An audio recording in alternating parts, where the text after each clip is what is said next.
Hi, everyone. Welcome to the Sarah Moore and Midori Show. Hey, everyone. So I have to ask you, have you ever fantasized about making it big in Hollywood? Do you want to be famous? If so, if you've even had a little bit of hope there, you need to stay on because today we have a powerhouse, a full Hollywood diva. She is known as the Duchess of Hollywood, and she's going to be giving us the ins and outs of breaking into the industry. The Duchess of Hollywood. This is amazing. So, as I mentioned, we are Sarah Moore and Midori. We are hosts of the world's first live streaming relationship talk show. I am the CEO of a premier social media agency and an online relationship builder. I believe the ROI in social media stands for relationships, openness, and interest. And Midori is an international relationship and lifestyle coach, best-selling author to Secrets of a Kick-Ass Marriage, and host of the Ultimate Relationship Show. Together, Midori and I merge online and offline relationship building into a dynamic talk show where we have incredible guest speakers who are pushing the limits in their business and building thriving relationships. Continue the conversation with us after the show on Twitter. Okay, Midori, I have something to confess to you. Oh, fun. Okay, confess it. What is it? I really don't think I've ever told you this. What? You're pregnant? No, God. God, no. Okay, what? I have a real confession. So I'm single and I have a really, terrible time trying to date. I just do. But I do live my relationship, love life, vicariously through the show, The Bachelorette. Do you secretly want to be on The Bachelorette? No, don't. No. Sarah, no. Do you? No. Yes, do it. We have Summer Helene on our show today. She can maybe help you out. No. I don't think I would be good. I don't think I would make a good bachelor. I would be the funnest one they've ever had, though. That's for sure. For sure. Yeah. But I was very devastated this week because I have this Monday ritual when Summer's calling in. Okay, let's are we gonna let her in? Yeah. Summer. Do you think she accidentally did that? I don't know. We'll find out. So if you guys were introing, you said my name. I'm like, am I supposed to call in? Okay, I love it. Okay, well, here's the funny thing, Summer, is that, did you hear what we were saying about we're going to get Sarah on The Bachelor. No. I can do that. See? Oh my God, how fun would that be? Now my heart is like fluttering really hard. So I was telling her that I vicariously live my dating relationship life that is basically non-existent vicariously through The Bachelorette. And on Monday, I have this ritual where I get my kids in bed early and everything just so I can sit and have my glass of wine, work on my computer, and watch The Bachelorette. And it's just the highlight of my week. I'm not kidding. I tell you, it's staged, right? The winners are pretty much decided ahead of. Don't crush her. You're crushing her. Oh my gosh, this is devastating. This is devastating. Well, who's to say that they won't pick you beforehand? That's true. Right? True. Well, okay, true. But anyways, it's really not about that. What it's about is the Cavaliers game took over the spot for The Bachelorette this week. And they didn't show The Bachelorette. The whole world was in an uproar. Twitter went nuts.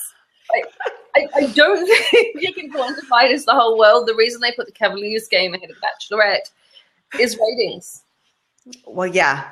The Warriors were on with them because it's like the championship. So it is just a little important, but I hear you, Sarah. I'd be outraged. And I'm a huge basketball fan. And I still wanted to watch The Bachelorette over the Cavaliers. I am truly a really a big basketball fan. So anyways, I'm devastated. So I looked up what was going on, and I came across this huge article that one of the guys that I like the most is basically caught in a situation where he cheated on his ex-girlfriend. And he's a top runner. I don't know. I have this mentality, like once a cheater, always a cheater. I don't really want to play around if you've been a cheater. Like whatever. You can do that. So you would fire him. You would kick him off. I would have. I would have been like, no, you don't get another chance. Top runner or not. Like, the question is psychologically if they do that. I'm going to ask you. Sorry, I'm used to hosting the show, so now I'm getting. Yeah. I'm going to ask you. There are points of infidelity in a person's life because of social circumstance versus a proclivity to cheat. But then, of course, there are also serial cheaters. Do you think it's if a person cheats once or if a person cheats multiple times that it becomes an issue? Okay, I don't really know. I would probably have to know them individually. But if they've only done it once and they were super remorseful, like in the movie Sex and the City, where the guy, like she like doesn't give him sex for like 4 months, 6 months or something. And like he cheats and it's once and he's devastated. And he confesses to her versus her finding out. Right. That's a different situation. But if you're doing it and you're hiding it and you get caught, you're going to do it again. That's what I think. I agree. I'm curious. You're the relationship expert. I think you can go always. I think you can go through stages where maybe when you're younger, you know, the hormones and all that kind of stuff. And all of a sudden you are free from being at home. So you can go do all these crazy things. But then at some point you mature and you want different things. So I think it could be stages too, but I'm not excusing it. I don't think you should be exclusive in a relationship if you're having that moment in your life. If you're at a moment where I cannot be faithful, I need to go do my thing, then you need to break up with that person. Are you hearing this, Alexis? Okay, so this brings us back to our last guest who's going to be coming back on. Summer, you're going to like him. He goes by Mr. Lucario, and he's a dating coach. But at the very end of our show, so he came on and he wrote a book, How to Have Sex with 2 Women in a Day, and he talks about that quite often. But at the end of the show, Hollywood that do 6 or 7, he's got nothing. He has nothing. We'll have you on the show too. You think you're so awesome? Okay, so so at the end of the show, when we're done recording, he brought up that he's married and he doesn't think he'll ever not be married because they have an open relationship.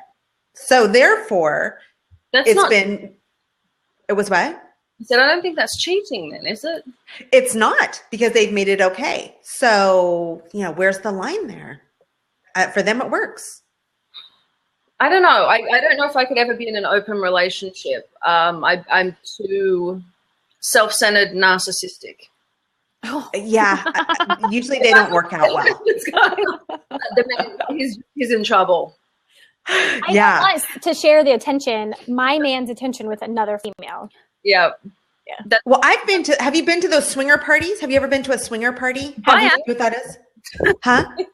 I have by accident. I didn't know it was a swinger party. So I've been to them, and they're a trip. And my husband and I were very clear before we went that was not our thing. We weren't going to swing. We were very clear. We live in San Francisco area. So, it's like Hollywood. There's certain things that are just happen. And so we went, but it was kind of fun. It was exciting. It was exhilarating because these people are hitting on you and you already know in your head, okay, nothing's going to happen, but it's kind of exciting. It's flattering. It's flattering. It's fun.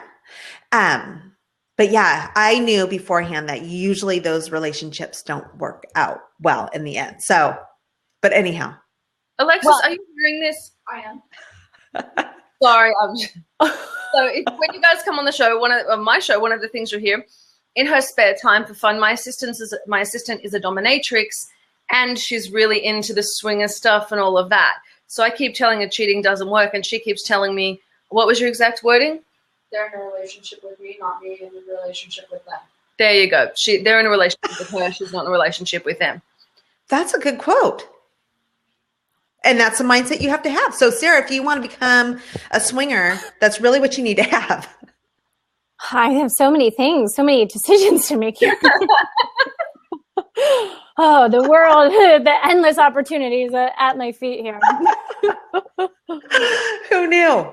Midori, I was going to say, though, that when you've been married for so long or in a relationship with one partner, I imagine that if you do it in a controlled environment to allow like flirting and things to happen, that it feels good to know like, hey, I still got it, and to feel like you're still noticed. And sometimes you might not feel like that after being with that one person for so long. Right. And that's what it was. It was just kind of, it was fun. And it wasn't like, my husband and I were still super like, because we were kind of freaked out by the whole thing because, we've been together forever since we were 18. And now I'm 25. So. But yeah, so it was, I don't know, but it was fun. I would do it again. I would go, okay, but those people who just popped on, we did not swing, just so you know. But according to Alexa, she has it in her head where it's okay. She has made it so that she can approach it and be totally healthy and okay with it. So to each his own. Yeah, I agree. Right? I don't know if I'd ever say healthy with Alexis. Again, her proclivity is to want to tie a guy up and beat the crap out of him. So that kind of goes, I think, kind of in the other direction, but each to their, again.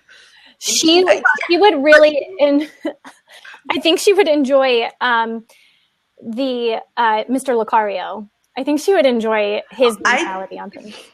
I brought her on when we did our 50 Shades of Grey show and we talked about the popularity. I didn't even have to look anywhere. I brought her on as my resident S&M expert. She was just, in-house. Yeah, I awesome. In-house expert. And she's gone through some of this stuff. And I'm just sitting there looking at her going, why? Gosh, that's exciting though. You never know. I bet she doesn't get bored. Yeah. How many emails we got after that show? Usually people are writing in going, can I be in one of your movies? Everyone wrote in and was like, can I have Alexis's phone number? There are a lot of men that are really into this. We're going to have Alexis on our show. We'll set it up with her and we're going to get her on our show. That's a whole big topic. Shy. If you can get her on, I will give you many points. She goes, I try and bring her up when I speak at like Comic-Con and the film festivals and things. I try and bring her up, and she's this outgoing person that as soon as you get her on stage, she goes, really? Oh, it's really cute, but no, she's terrified. Well, I don't know. Maybe she was talking with us. Maybe this platform's different. Technically, she was on. Other people can see. Don't tell her that other people can see. That's the trick. Okay. I've done that to her a few times. It'll just be us. Exactly. It's just chatting with you guys would be great. Okay. All right. That's awesome. Right here. Oh, Alexis, you have an exciting story. Okay. So for those, hey, there she is.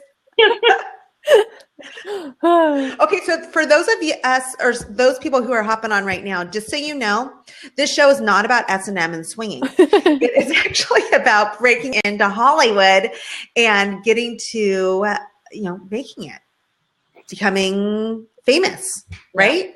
This is going to be awesome. That's what we're talking about. In fact, so we're going to have you stay on, Summer, since you're already here. Let's just move on. Okay, so I'm sorry. We went off on a tangent a little bit, but it was a fun tangent. It's so worth it. Yes. Okay, so I'm going to tell you a little bit about Summer. She's been in the entertainment industry all of her life. Her career officially began when she was chosen as a Victoria's Secret model at the age of 17. After a short but very successful modeling career, Summer changed gears and easily made the often difficult transition into feature films and television. While on the set of Slaughter Party, actor Ron Jeremy, okay, and I have to just pause for a second. Sarah, do you know who Ron Jeremy is? He's one of the biggest porn stars in the world. Ever. He's a great man, a good friend, and I love him very much. So my husband and I had a debate. Should I bring up the whole subject of Ron Jeremy? He's like, you can't. I'm like, but I have to. So anyway, we'll visit that later.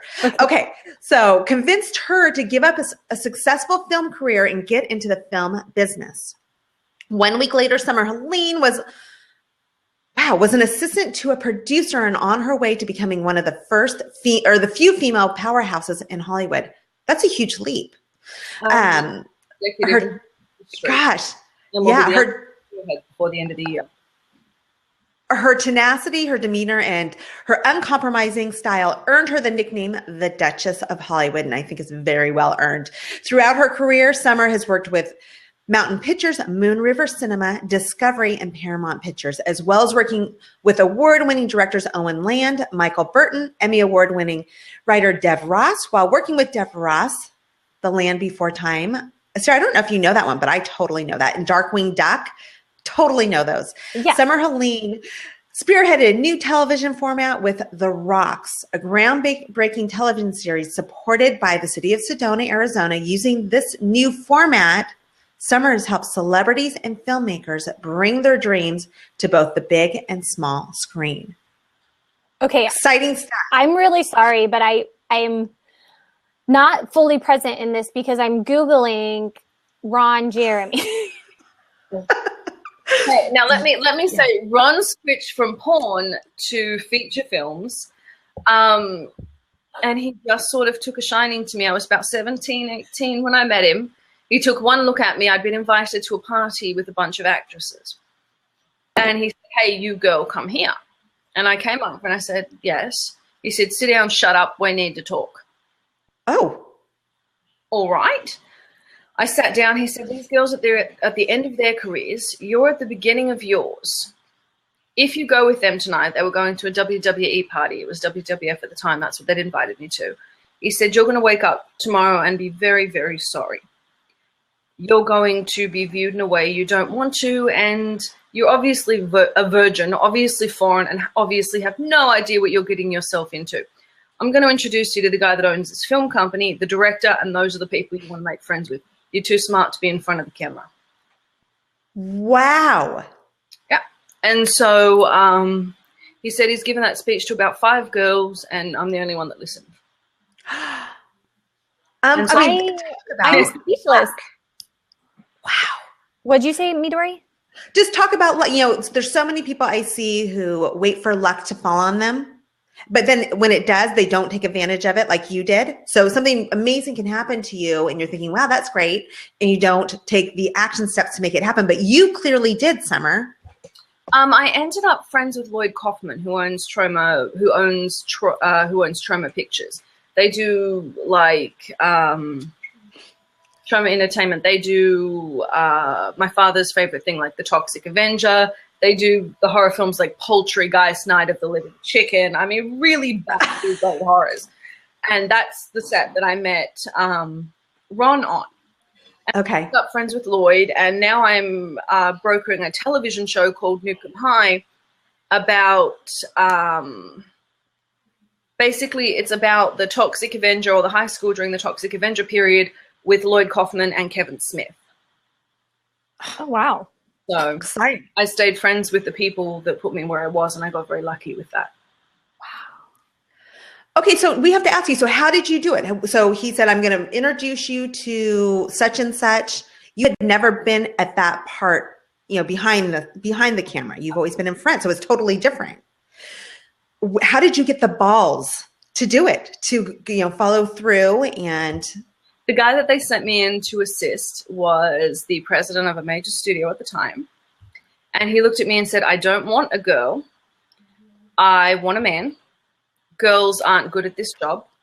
I'm just giving you 5 minutes because I told Lloyd I would." And so what did you do? I said, "I'll be the best assistant you've ever had." I got into an argument with him and said, "Give me a week." He said, "Fine, you won't make it a week." I was with him for years. Now, this is the same man that went to throw a stapler at a director, hit me with the stapler, yelled at me for not ducking, then had me give him back the stapler to throw at the director again. Oh, my word. Why did you duck? But I didn't see it. I was That's classic. Did you see it coming? Here's where like my thinking comes into play. The situation where you say you're 17 years old, this man gives you a speech, you're the only person that's ever taken this advice, then you end up to becoming this assistant. When you're so young and foreign, right? So you were in another country that you didn't even grow up in. Did you have a business coach? Did you have anybody that you could like come to and be like, is this the right decision? Like, how did you trust yourself and like instinctual? It's almost just like you instinctively knew how to pave your way? Did you know what you were going for? No, I was very, very lucky. Sherry Lansing, who was the first female studio head, Dev Ross, who was the first female writer, Cindy Honig was one of the first female publicists. I was very, very lucky. The women were good to me, and so were the men.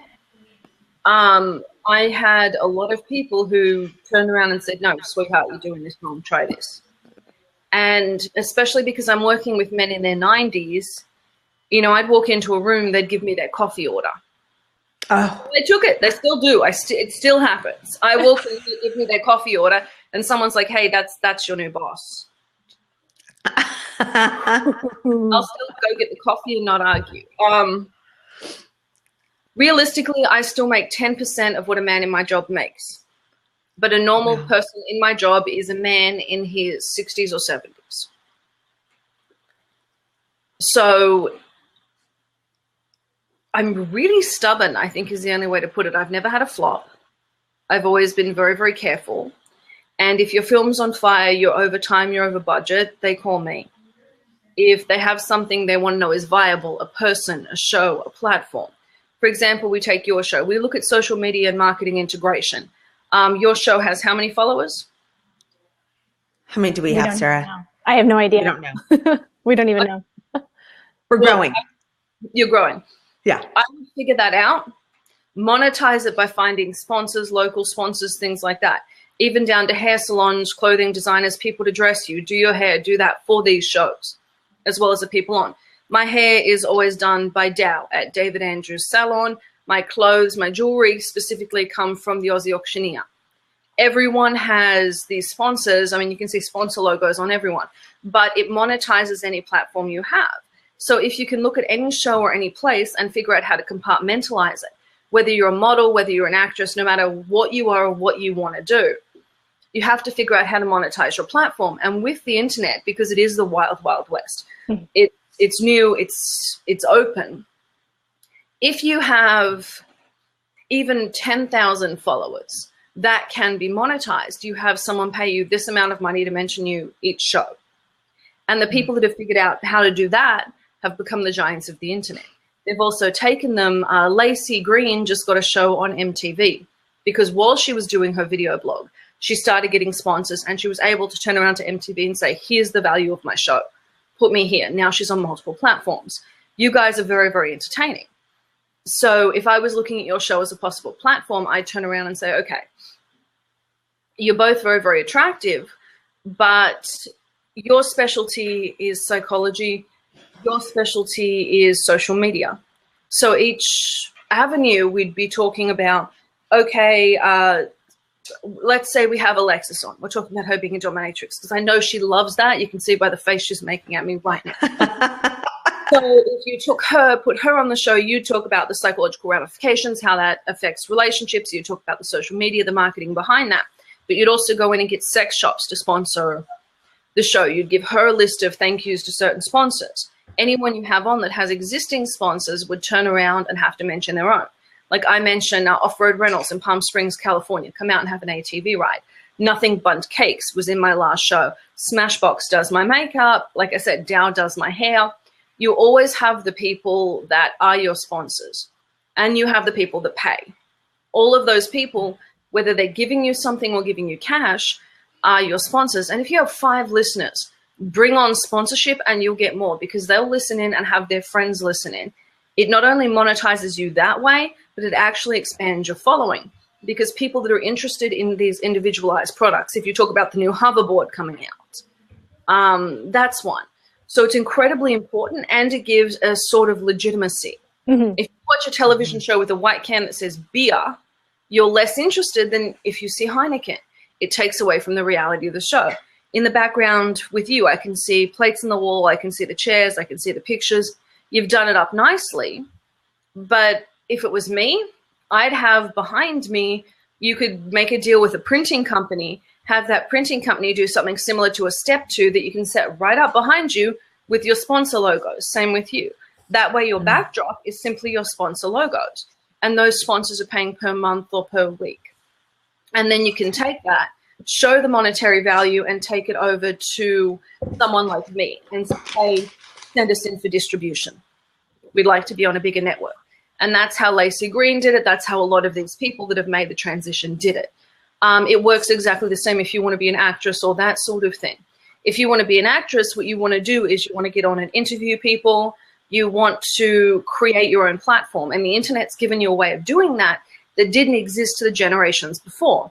The problem is it's also created the flash in the frying pan, the Rebecca Blacks, the flash in the frying pan stars. So you have to get past that, which means you have to transition from the internet to different media platforms. So you push on the internet to hit your height.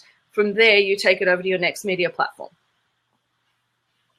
Boom. Drop the mic. Drop the mic. Right? That's incredible.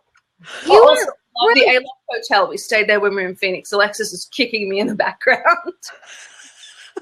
Okay, I can tell that you and Alexis don't have any fun together at all. Oh, no. Worst is this. Actually, I didn't want to hire her.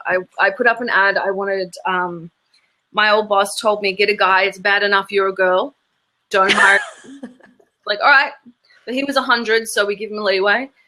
And Alexis walked in and she said, you're going to hire me. Let me tell you why. Like, okie dokie. Well, you said no at first, didn't you? Didn't you say, no, I don't want you. You have no experience or whatever it was. Yep. So she was just like you, it sounds like. She was. Maybe it's vanity. Yeah. Maybe you're secretly a dominatrix and you don't know it yet, Summer. Definitely not. Definitely not. I'd go in the other category. Okay. I'd go in the other category. I'm always in charge. I just want somebody else to take control. And in a relationship, I just want somebody else. I'm like, look, just let me lay on your lap and pet me. Two different mentalities. Yeah. I make decisions affecting hundreds of millions of dollars. I don't want to make any decisions outside of that. That's a lot of stress. Yeah. So, okay. So this has been, oh my gosh, this is amazing. So you're a movie producer and a TV show producer, right? Executive. What? Okay. So, what I do produce, but only if I really believe in a project.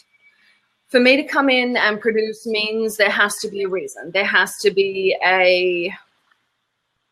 I really have to think this is going to make money, or it's a friend's project, or there's a reason I got roped into it.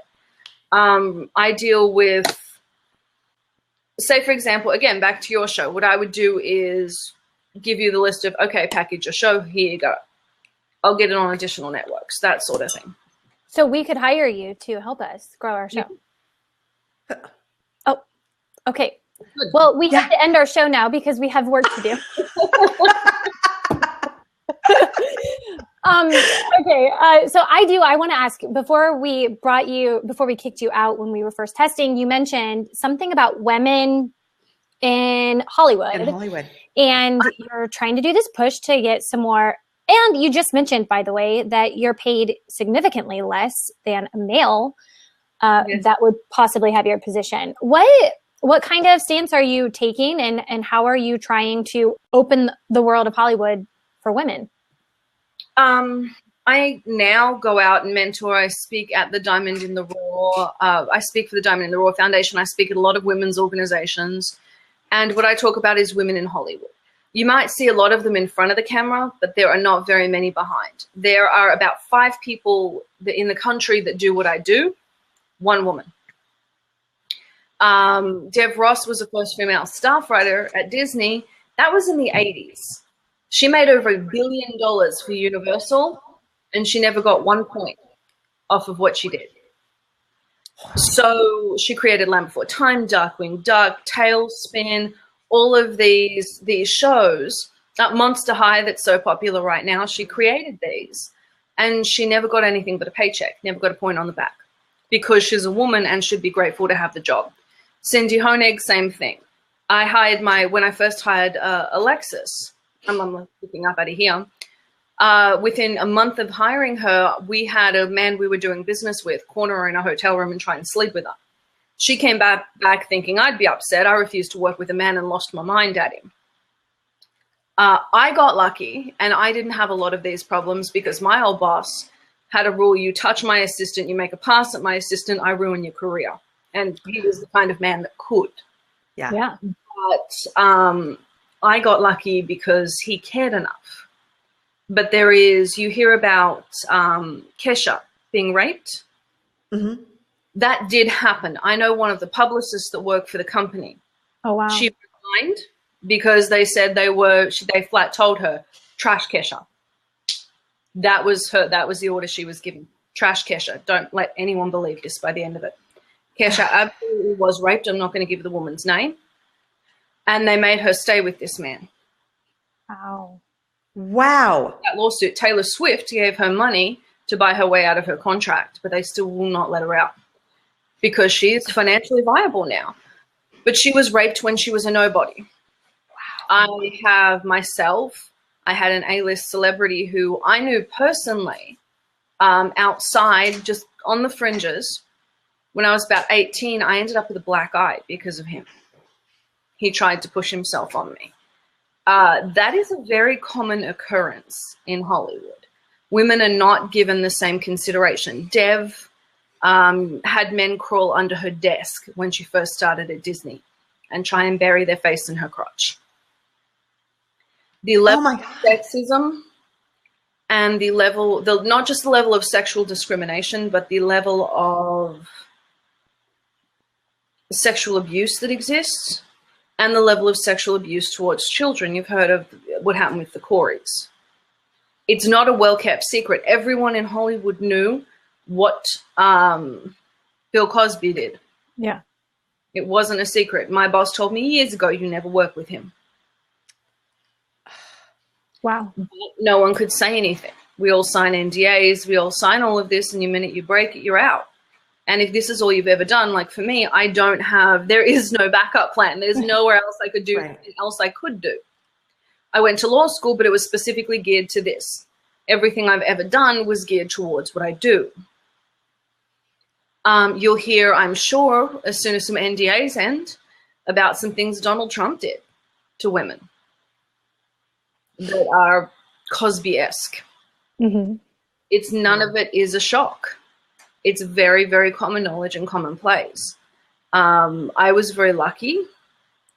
I had bosses and people that cared about me, but that's not always the case, especially for the actresses. Right. So the things we try and do is mentor young women and get them out from in front of the camera. I've worked with Catherine Bigelow. She was the first female Oscar winner for Best Director. She's an absolutely wonderful, wonderful woman. She's trying to hire women. But the first thing they asked her was, do you think you can do this film? It's about war. Wouldn't it be better if you stuck to a subject for women? Huh. That's the reality of Hollywood. Okay, so with women, so your thing is right now you're trying to get more women into the Hollywood arena. I want to stop getting in front of the camera and start making the decisions. Okay, because in that way they have the power to start taking some of that back that has been taken. They can also change the narrative. In the 1930s and 40s, women had real characters. They weren't driven by men. It wasn't all about, I'm falling in love with this guy. They had real characters, real emotion, and real depth. The reason people talk about Bette Davis as this incredible character is because she was given incredible roles. Mm. You could put people in these incredible roles and that would make a difference. But how many films can you name really off the top of your head where there isn't female rivalry and it's not about a man? I'm trying to think of some. Is it the one put me on the spot? Can you think of any? I'm thinking of the one with what'd you say, Summer? Dead Man Walking. Susan. Yeah. It was written. That was about a book written by a nun. There are very, very few. Okay. But way back, there were a lot of those roles where it just wasn't about men. Huh. But they believe that women will watch films geared towards men. Men will not watch films geared towards women. So how do you change this? Like, this isn't something that can change overnight. Is it just by merely taking a stand? Like, it's by getting women in a position that they can make a difference. I got called originally the Duchess of Hollywood by Variety magazine. They were talking about, Beyonce's the queen, but I'm the Duchess. I can make anyone famous. I can make anything famous. The flip side of that, and I've learned to own it, I also got called the Wicked Witch of the West Coast. What? So instead of being the strong powerhouse man, you are known as the bitch, basically. Basically, the wicked, yeah. Mm-hmm. They said it nicely, the Wicked Witch of the West Coast. But yeah, I'm a bitch as far as anyone's concerned. Yeah. But I've never had a flop.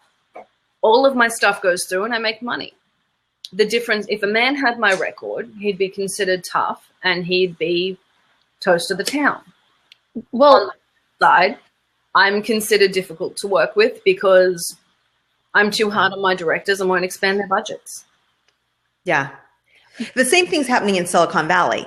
Absolutely. Yep. And these women are coming together, similar to what you're saying. They're coming to, it's a huge movement, are coming together and they're supporting each other and they're making a big difference because they're all smart. They're all very, very bright, just like what you're experiencing. You want to get the women who have it together to really kind of join. And that's where power happens. That's how you make change. So I love that. I think people like the Kardashians are a massive backstep. I think that if we were watching women like you, we're talking about people that understand social media, psychology, that understand things that are relevant to this time, it would make a drastic difference in the way we see people. You're both attractive enough for Hollywood. But the truth of the matter is, unless you're willing to rip your tops off, you're not going to get the exposure that Kim Kardashian does. So unless you're willing to take yourself to the base, no one's going to hear the intelligence. And once you take yourself to the base, no one wants to hear the intelligence. right. It's a catch-22. Well, I have it figured out. Okay. So Sarah, you take your top off. I'll leave mine on. So we'll balance each other out. There you Awesome. go. Plan. See? Oh, God. Smart and sexy. But that's where the problem is. You're both incredibly attractive women, but why can't you compete with Kim Kardashian? I mean, the woman's basically a hobbit. In real life, she's not very attractive. Why couldn't you compete with her? Because we don't take our clothes off. But we will. Or I also don't get butt injections. That's true too.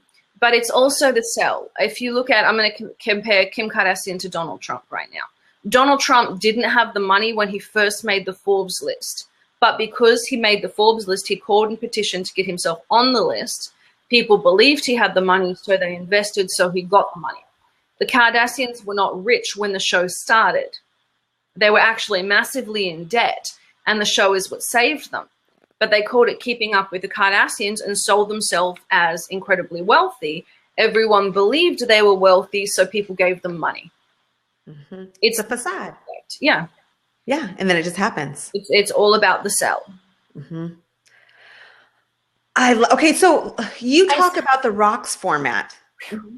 And that's what you've been using. Is that kind of what we've been talking about a little bit? Tell me what the rocks. The Rocks format is a television series that's set up, supported, and funded by a city.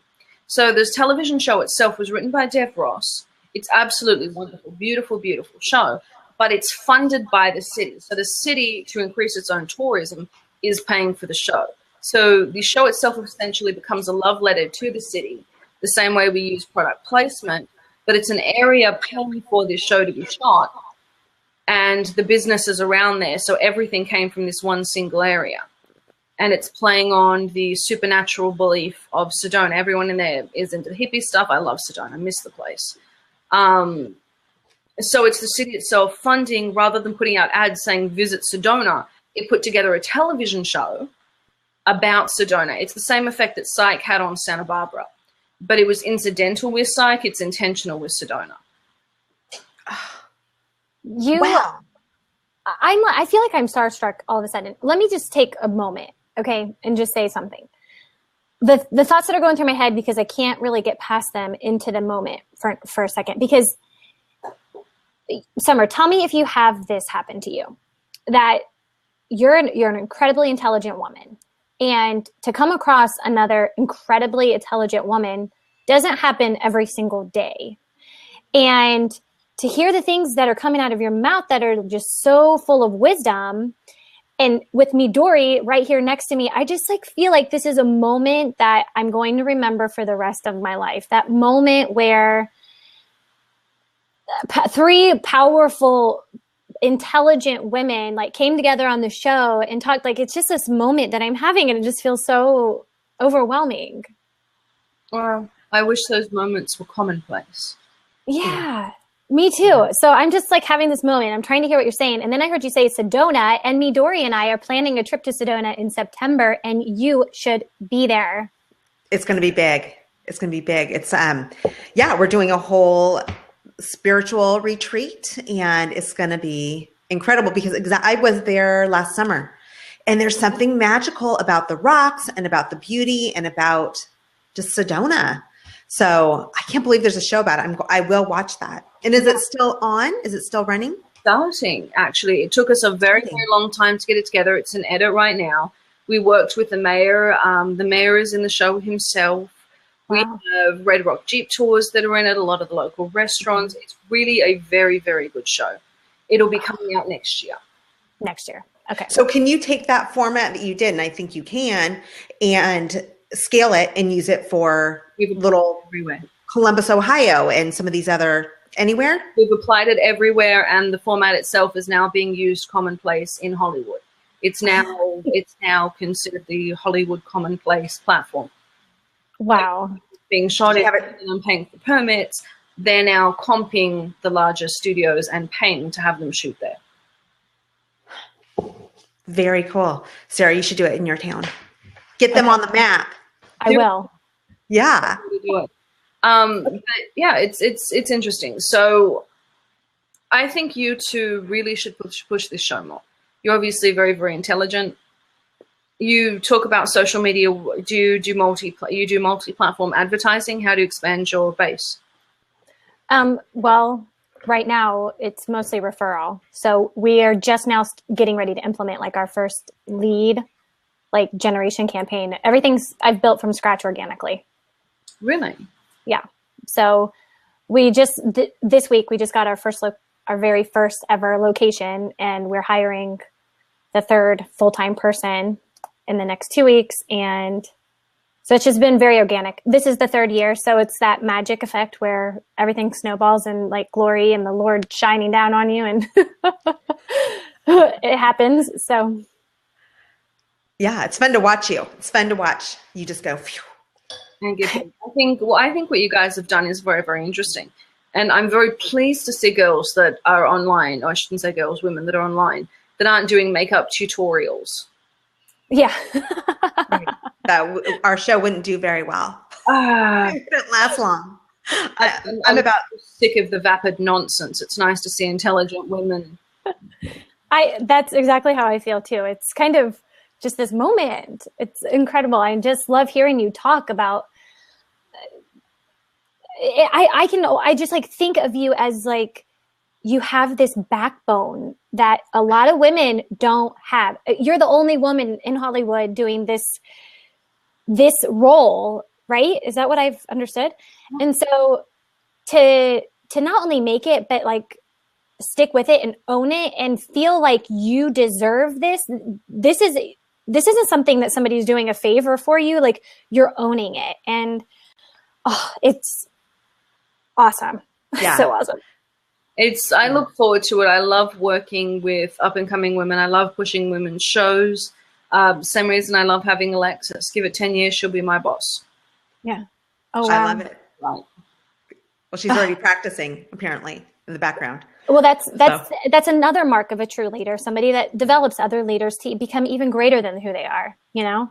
Yeah. You just keep amazing me. Okay, so I have to change it a little bit. Yes, we do. Since we are in a political arena right now, and you did bring up Donald Trump.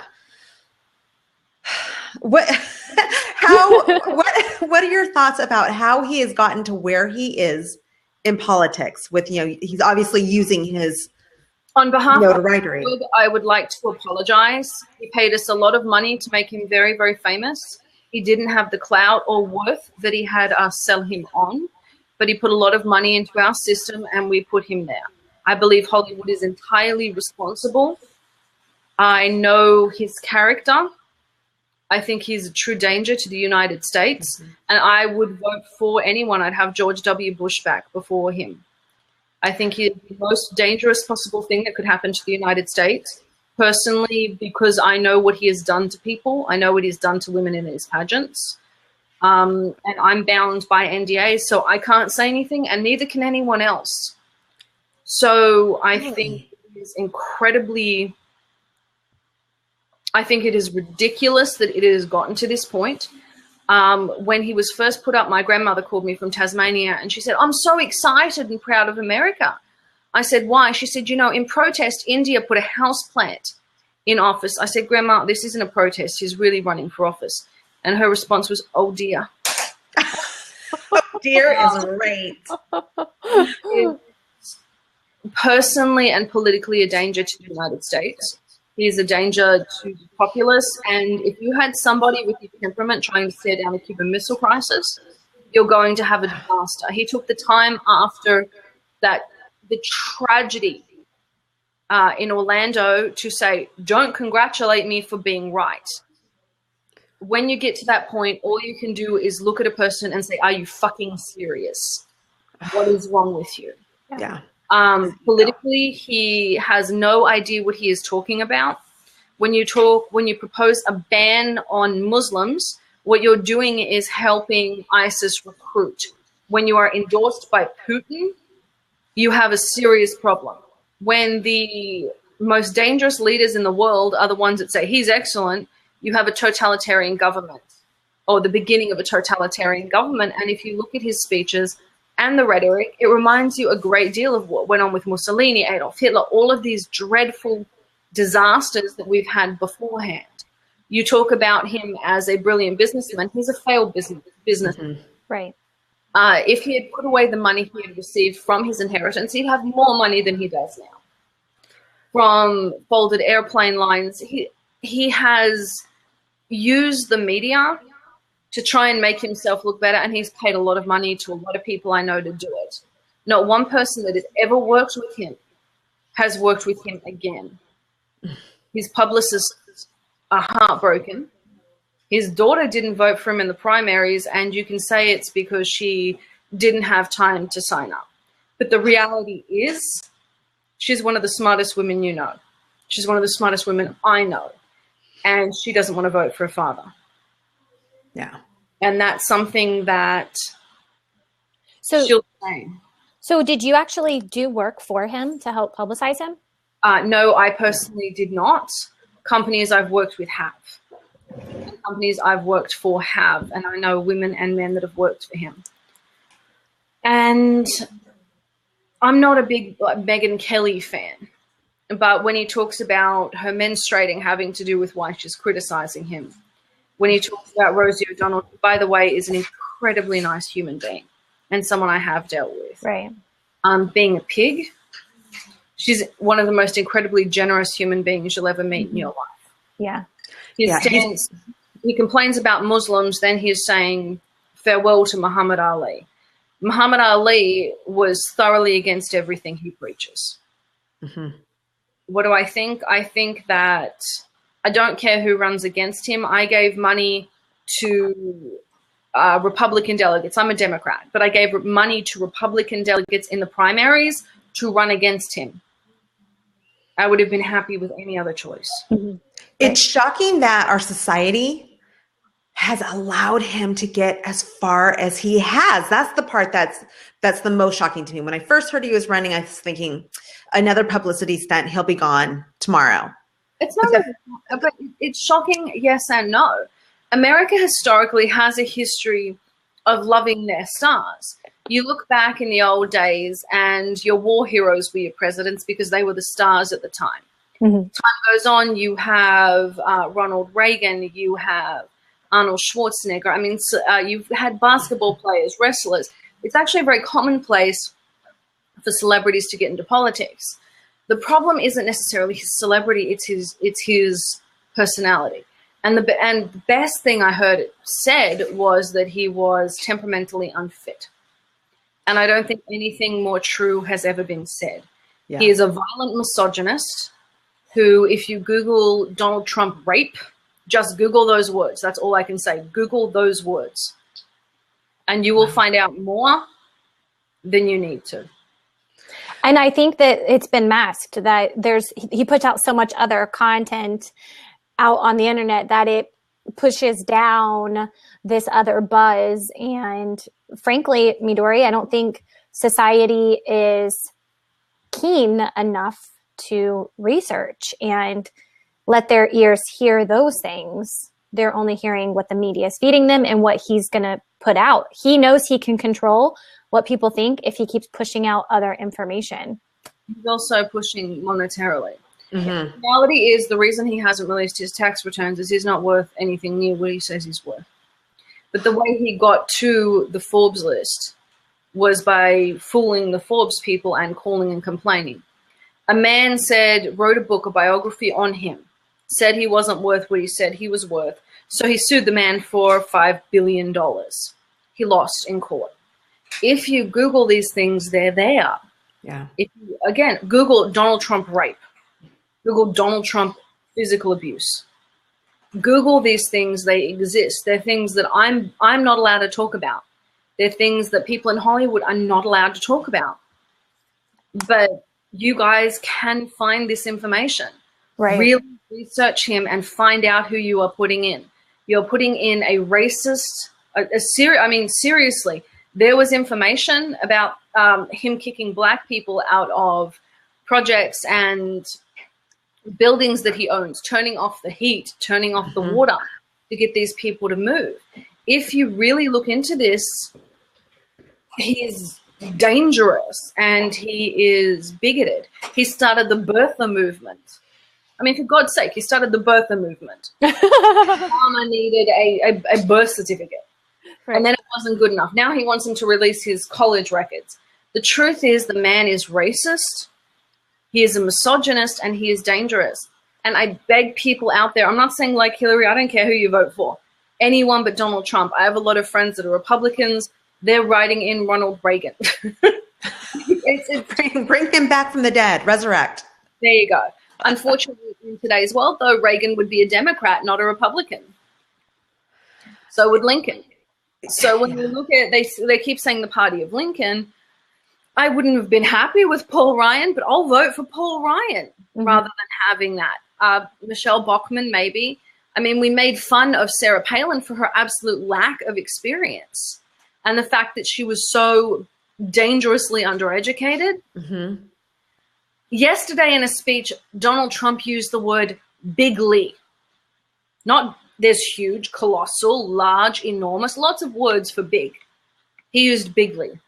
The truth is, if this was coming out of another person's mouth, we would pay no attention to it. He says he self-funds, he doesn't. What you are talking about is a misogynist, litigious, serial liar.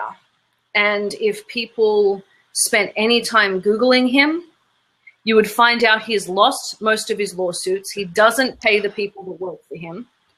You would find somebody who has been, please, just Google the words Donald Trump rape. Okay. Just Google that. Got it. It's so crazy that he, for Sarah, I've had a business. I've been self-employed for 25 years. Sarah, you have your own business. That we worked so hard to get to the point where we are. And a huge part of it is by being honest, by being good to our staff, by doing all these things right. And that someone can be so ugly and so dark and consistently do all this bad stuff, but it gets swept under the rug. It's shocking. But he's third generation billionaire. His father was a billionaire. His grandfather was a billionaire. They were the builders of New York. His grandfather made the money for the family when they came over here. This is a man born with a silver spoon in his mouth, the son of a man born with a silver spoon in his mouth. You can hear it when he talks. Do either of you have children? Mm-hmm. How often do you hear the words, "it's not fair," come out of Donald Trump's mouth? You hear it come out of your child's mouth? Yeah. The child having a tantrum. Yeah. She didn't treat me fairly. It's not fair. Like, It's not fair. It's not fair. Like he's entitled to something. Like, I'm entitled to you to make this fair for me. Yeah. Yeah. What I consider fair. Okay. Do it my way or it's not fair. Yeah.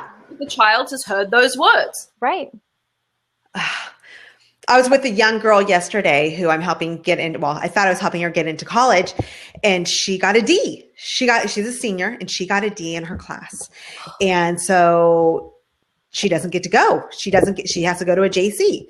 I said, well, that's what happens. That's what happens. But her point was, it wasn't fair. This teacher gave more D's out than it's ever happened before. And I'm like, what's not fair is that you didn't take it seriously and work your ass off to make sure you didn't get a D. That's what's not fair. Yeah.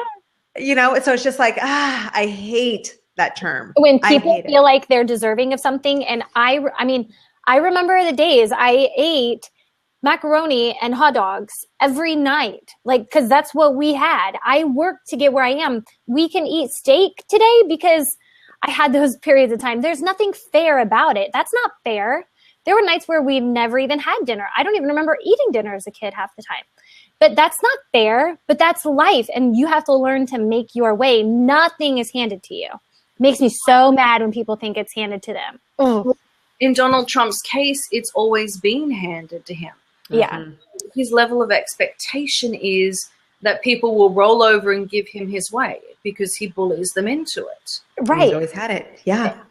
All right. So I'm going to change our show a little bit, but this has been such an important talk. I mean, it's been so enlightening and important that I had to let it go a little bit. So, but Summer, we're now changing gears and we're going to pop some questions to you. It's called our popcorn questions. And just to help get to know you a little bit differently. So the first question is, what TV shows do you watch religiously?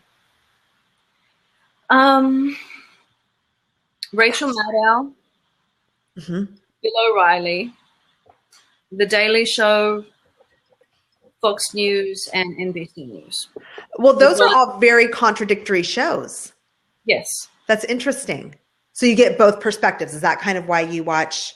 I believe that if I get both perspectives and then research it, I'm able to speak about it from a rational point of view, a logical point of view, and a point of view where there is some backing and some research.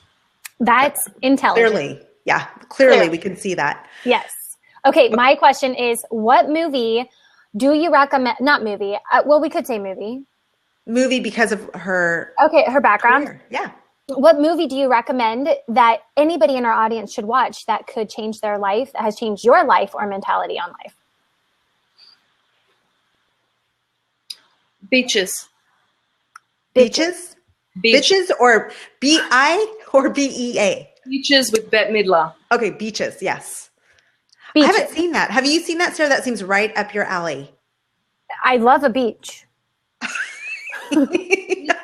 Movie from the 19th. Oh, sorry, I'm shifting. It's from the 19th. My leg went numb. From the 1980s. It's with Bette Midler. It's an exceptional film. It's very, very much a chick flick, but it pushes the importance of friendship, and it pushes the reality that you can be whatever you want. And I like that. If it was a television show you're talking about, I'd say everyone needs to watch the Roadrunner cartoons. The Roadrunner cartoon. I grew up with those. Have you even heard of that, Sarah? Do you know what that is? I do. Yeah, I grew up watching that. Oh, you did? Okay. Yeah. My son I'm going to brag just for a quick second. He just got an internship at DreamWorks. And so this is his third day. How's he doing? Huh? How's he doing? Loves it. Loves it. And so, yeah, it's been exciting. So I'm so proud of him. I know. I'm going to make sure he watches the show because he needs to. He needs to be more respectful. His boss, by the way, is a woman. Oh, nice. Mm-hmm. I like that. Mm-hmm. Yeah. So anyway, okay. Last question, and I'm excited to hear what you say. If you could only describe yourself in one word, what would it be? Tenacious. Tenacious. That's what I was thinking. It makes sense. You have to be. I was. Mm-hmm. Vivacious, tenacious. I could think of 100 words to describe you right now, to be honest. But guess what? It is 2:00 my time. I think it's 11 a.m. my time. Yes. So we are going to wrap up the show really quickly before we let you go. How can we stay connected with you? How can our audience connect with you? Where do you want to hang out? Facebook. Follow me on Facebook or Twitter. My name's Summer Helene. You can find me anywhere on those places. I have a radio show once a week. We have how many listeners? We're not allowed to say. Millions. We have millions, but we're not allowed to give an exact. Okay. We have millions of listeners. It's called Behind the Scenes. Just Google it. You can find me everywhere. It plays. It plays on Voice America, Variety Channel, 4 p.m. Pacific Standard Time on Fridays. See, Thank God for Alexis.